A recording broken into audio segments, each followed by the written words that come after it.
अगर आप कोई भी अपना बिजनेस कर रहे हैं फूड प्रोसेसिंग से रिलेटेड, चाहे आप बनाना चिप्स बना रहे हैं, चाहे आप टोफू मैन्युफैक्चरिंग कर रहे हैं जो सोया पनीर होता है, या आप किसी भी तरीके का फूड प्रोसेसिंग का काम कर रहे हैं, ठीक है, तो आप पीएमएफएमई स्कीम के थ्रू किस तरीके से बेनिफिट ले सकते हैं, कितना इसमें फंड साइज होता है, कितना रेट ऑफ इंटरेस्ट जाता है, क्या एक्चुअल प्रोसेस होता है, ग्राउंड रियलिटी क्या है इस स्कीम की। क्योंकि बहुत सारी वीडियोस आपने देखी होंगी यूट्यूब पर, इसके अलावा आपने जो है काफी ज्यादा कंसल्टेंसी फर्म से भी अप्रोच किया होगा जिन्होंने आपको पूरा बताया होगा।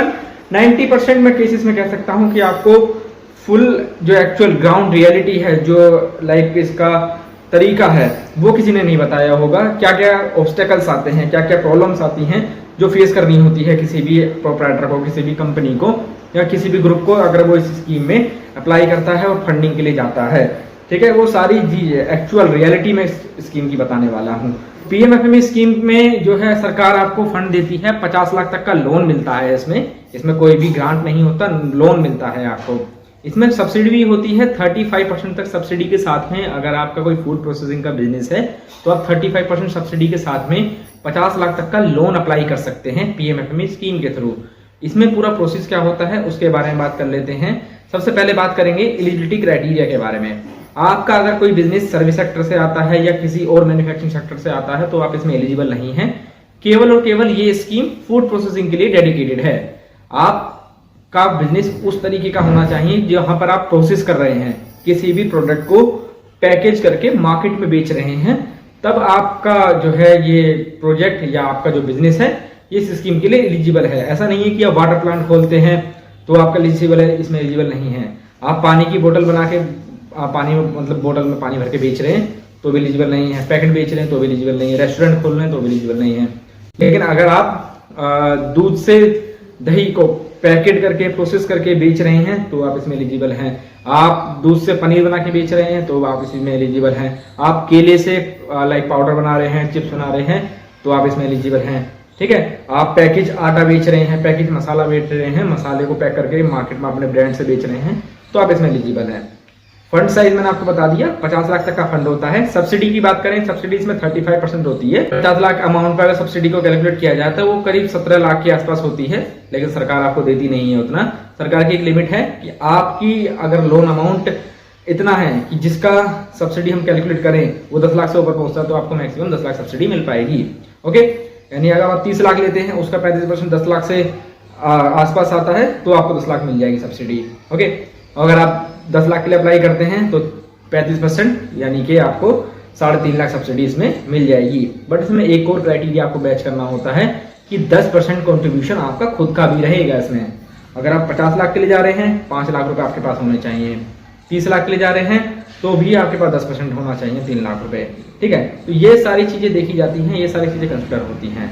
अब बात कर लेते हैं डॉक्यूमेंटेशन के बारे में। क्या क्या डॉक्यूमेंट इसमें रिक्वायर्ड रहते हैं। बेसिक डॉक्यूमेंट इसमें रिक्वायर्ड रहते हैं आपका आधार कार्ड, पैन कार्ड, या जिस भी प्रोप्राइटर के लिए आप जा रहे हैं या किसी भी ग्रुप के लिए जा रहे हैं तो उनके आधार कार्ड, पैन कार्ड, फोटो, ठीक है। फोटो मैंडेटरी नहीं है फोटो, लेकिन आप एक पीडीएफ में करके कन्वर्ट फोटो भी लगा सकते हैं, ओके।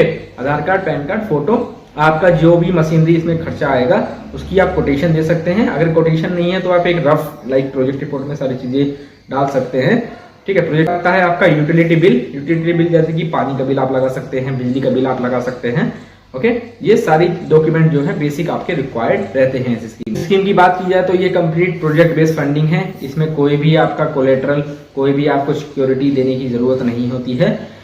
ये 30 से 40 लाख, 50 लाख तक इवन आपको कोई भी सिक्योरिटी नहीं देनी होती है। बस 10% अमाउंट आपके पास है तो आप इसमें डायरेक्ट अप्लाई कर सकते हैं।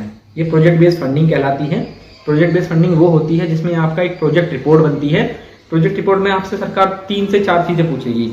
बेसिकली आपका बिजनेस मॉडल क्या है, रेवेन्यू मॉडल क्या है, आपका फाइनेंशियल्स कैसे हैं आपके, यानी आप कितना लाइक इन्वेस्ट कर सकते हैं इस बिजनेस में। मान लीजिए आप 40 लाख ले जा रहे हैं, सरकार ने 35 लाख ही अप्रूव किया, या डीआरपी जो आते हैं उन्होंने 35 लाख ही अप्रूव किया, तो आप आगे बिजनेस कैसे ऑपरेट करेंगे वो सारी चीज़ आपको डिप्लॉय करनी होती है। कॉस्ट यूटिलाइजेशन आपको बताना होता है। इसका मतलब होता है कि आपने जो अमाउंट लोन का मांगा है उसे मशीनरी में कितना डालेंगे, रॉ मटेरियल में कितना डालेंगे, और अपना एम्प्लॉय हायर करेंगे उनको कितनी सैलरी देंगे, और आपकी वर्किंग कैपिटल कितनी होने वाली है, वो सारी चीज़ देनी होती है। ये स्कीम की बात की जाए तो ये स्कीम न्यू यूनिट और एग्जिस्टिंग यूनिट दोनों के लिए होती है। दोनों का प्रोसेस सेम होता है, डॉक्यूमेंटेशन दोनों का सेम रहता है, ओके। इसमें अगर आपकी एग्जिस्टिंग यूनिट है तो आपको एग्जिस्टिंग यूनिट की सेल्स भी बतानी होती है, क्या प्रोडक्ट है आपका वो भी आपको बताना होता है। या फिर आप अभी मसाला प्रोसेस का काम कर रहे हैं, आप चाहते हैं कि मसाले के साथ साथ मैं टोफू का काम स्टार्ट करूं या नट क्रैकर्स जो होते हैं, मतलब जो बादाम हो गया, काजू हो गया, इन सबको पैक करके मैं बेचूं, तो भी इसमें आप इंक्लूड कर सकते हैं। एग्जिस्टिंग अलग दिखाएंगे और प्रपोज्ड आप अलग दिखाएंगे। अगर आपकी फर्म का या एंटरप्राइज का नाम सेम होता है तो आप सेम रख सकते हैं या अलग भी रख सकते हैं। इस चीज़ें आपको ध्यान में रखनी है। पूरा प्रोसेस तो खैर काफ़ी लंबा होता है, इस वीडियो में केवल आपको मैं गाइड ही कर रहा हूँ। जैसे ही मेरी ये 3-4 वीडियोस मैं और डालूंगा जिसमें सरकार की जो एक्चुअल स्कीम्स हैं जिन पे चल रही हैं वो बनाने के बाद फिर मैं इनकी एक रिकॉर्डिंग के थ्रू आपको बताऊंगा पूरा प्रोसीजर क्या होता है। अदरवाइज आप फिलहाल के लिए हमसे हेल्प लेना चाहते हैं तो हम मिनिमम चार्जेस में आपका कर देंगे ये सब चीज़, ठीक है। अगर आप खुद से नहीं करना चाहते हैं तो हम आपको कुछ चार्जेस लेके आपको सर्विस प्रोवाइड कर देंगे, ओके। अब इसमें बात करते हैं प्रोसेस क्या होता है। प्रोजेक्ट रिपोर्ट आपने बनवा ली, डॉक्यूमेंट आपने तैयार कर लिए, तो आप PMFME की जो वेबसाइट है ऑफिशियल, मैं उसके लिंक आपको डिस्क्रिप्शन में डाल दूंगा, वहाँ पर आप जाते हैं। आप पहले तो रजिस्ट्रेशन करते हैं, रजिस्ट्रेशन करने के बाद आपके पास रजिस्ट्रेशन ID आती है और उसके बाद आपको ही पासवर्ड रीसेट करना होता है। मेल पे एक हाइपर लिंक दी जाती है, उस हाइपर लिंक के थ्रू आप अपना पासवर्ड बना सकते हैं। उसके बाद आप जब लॉगिन करते हैं, लॉगिन करने के बाद बेसिक डिटेल्स आपसे स्टार्टिंग में पूछी जाती हैं। बेसिक डिटेल आप डालते हैं, आपका यूनिट कहाँ लगेगा, प्रपोज नाम क्या है, क्या लोकेशन है, वो सारी चीज़ें आपको देनी होती हैं। बैंकिंग डिटेल आपको देनी होती है। 2 बैंक की आप डिटेल देते हैं, एक होता है आपका प्राइमरी बैंक जिसमें आपको अकाउंट नंबर भी देना होता है, एक होता है सेकेंडरी बैंक जिसमें आपको केवल आप IFSC कोड या जिस ब्रांच का IFSC कोड डाल के भी आप वहाँ पे डाल सकते हैं, ओके। उसके बाद जैसे ही आपका ये प्रोजेक्ट सबमिट हो जाता है, आपकी एप्लीकेशन सबमिट हो जाती है, आपको एक PDF डाउनलोड होती है, साथ में एक एक्नॉलेजमेंट दिया जाता है कि आपने एप्लीकेशन सबमिट की है। ये सबमिट हो जाने के बाद 7 से 15 डेज का टाइम लगता है जब आपको एक DRP यानी डिस्ट्रिक्ट रिसोर्स पर्सन असाइन किया जाता है। PMFME स्कीम काफ़ी एक्टिवली काम करती है। इसके लिए सरकार ने सभी जिले में, जितने भी भारत के जिले हैं उनमें एक DRP असाइन किया हुआ है, जिसका बेसिक काम क्या होता है कि आपकी एप्लीकेशन में जो भी चेंजेस रहते हैं, यानी वहाँ के अकॉर्डिंग या प्रोजेक्ट के अकॉर्डिंग जो भी चेंजेस रहते हैं उसमें वो चेंजेस करवाते हैं।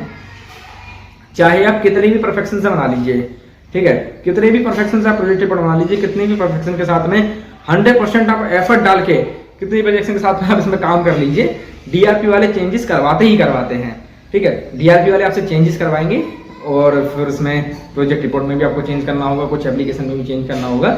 वो सब चेंजेस करने के बाद अगर सारी चीज़ें ठीक रहती हैं तो वहाँ से वो वेरीफाई कर देते हैं। वेरीफाई करने के बाद आपकी फाइल जाती है बैंक में। अब रहता है बैंक का काम।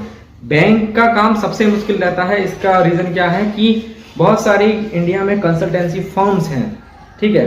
जैसे मैं भी एक कंपनी में काम किया क्या करता था, तो मुझे भी सब चीज़ें क्लियर नहीं की थी पहले मैं तो एज एन एम्प्लॉय काम कर रहा था। मेरा काम था क्लाइंट को लाना, बाकी चीज़ें टीम को गाइड करनी थी, बट उन्होंने कभी ये चीज़ की नहीं, जिस वजह से कंपनी तो खैर होगी बंद। लेकिन अभी मैं अपनी रिस्पॉन्सिबिलिटी पे ये वीडियोस बना रहा हूँ, चैनल को बता रहा हूँ, लोगों को सिखा रहा हूँ, तो मेरा काम है 100% ऑनेस्टी के साथ में सारी चीज़ें क्लियर ट्रांसपेरेंट रखी जाए।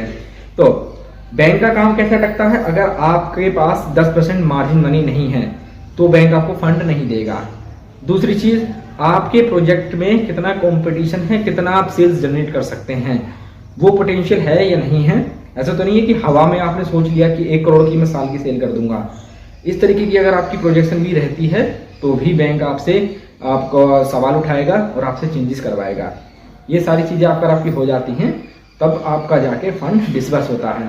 इसमें टाइम पीरियड की बात की जाए तो टाइमलाइन कितना लगता है, तो मिनिमम आप ये मान के चलिए अगर आपकी सारी चीज़ें परफेक्ट अलाइन होती हैं, DRP वाले आपके पास 7 दिन के अंदर आ जाते हैं, एप्लीकेशन सबमिट करने के बाद वो वहाँ से क्लियर कर देते हैं और आपकी बैंक में फाइल पहुँच जाती है, तो मैक्सिमम 30 से 35 दिन में आपका काम हो जाएगा। अदरवाइज इसमें जो है 2 महीने से 2.5 महीने तक आपका टाइम इसमें चला जाता है पूरे, क्योंकि DRP वाले बार बार चेंजेस करवाते हैं, बैंक आपसे बार बार चेंजेस करवाएगा, आपको 2-4 चक्कर इसमें लगाने पड़ेंगे। अगर आपसे एक डिस्क्लेमर देना चाहूँगा, कोई भी कंसल्टेंसी फर्म, कोई भी इंडिविजुअल इस तरीके की गारंटी लेता है कि हम आपको गारंटी के साथ में इसमें फंड करवा देंगे और इसमें सब्सिडी भी आपका डिस्कस करवा देंगे, ठीक है, तो कोई भी आपको इस तरीके की गारंटी नहीं दे सकता, ओके। सब्सिडी की भी बात कर लेते हैं कि सब्सिडी इसमें आती कब है। सब्सिडी इसमें जब आपका जो लोन अमाउंट है वो पूरा रीपे हो जाता है तो उसके बाद आपको सब्सिडी डिस्बर्स की जाती है। इसके लिए भी आप एक बार DRP पर्सन जो होता है वो आपको कंप्लीट बता देते हैं, साथ ही साथ बैंक भी आपको बता देता है कि आपकी सब्सिडी कब रिलीज की जाएगी, ओके। ये पूरा प्रोसीजर होता है। अभी ये वीडियो कैसी लगी, इसके बारे में कुछ जानना चाहते हो, PMFME की एप्लीकेशन आपको सबमिट हमसे करवानी है, आपको PMFME से रिलेटेड प्रोजेक्ट रिपोर्ट बनवानी है, तो मिनिमम चार्जेस में हम आपको बना के दे देंगे, ठीक है। और कुछ जानना चाहते हो, कनेक्ट करना चाहते हो, नंबर मैंने डिस्क्रिप्शन में दे दिया है, आप कनेक्ट कर सकते हैं। मेरा नाम है निशांत पचौरी, आप देख रहे थे विजित पचौरी। मेरा काम है इस चैनल पे जो भी गवर्नमेंट स्कीम्स हैं उस पे बारे में जानकारी देना, साथ ही हम आने वाले वीडियोस में डिस्कस करेंगे बिजनेसेस के बारे में, जो पैशनेट बिजनेस हैं, जो ओल्ड बिजनेस है, जो बोरिंग बिजनेस हैं, उन सभी के बारे में हम 1 बाय 1 बात करेंगे। तो मेक श्योर आप इस चैनल को अभी सब्सक्राइब कर लो और कमेंट करके जरूर बताना आपका क्या क्वेरी है, क्या जानना चाहते हो। मैं कमेंट कर सबका रिप्लाई करता हूँ, अभी नया चैनल है, सबका रिप्लाई करता हूँ, आगे भी करूँगा, ऐसा नहीं है कि रिप्लाई नहीं करूँगा। आप बाद में इस वीडियो को देखना तो भी रिप्लाई कर सकते हैं, तो भी मुझे मैसेज कर सकते हैं, ठीक है। मैं मिलता हूँ आपसे अगली वीडियो में। Thank you for watching this video.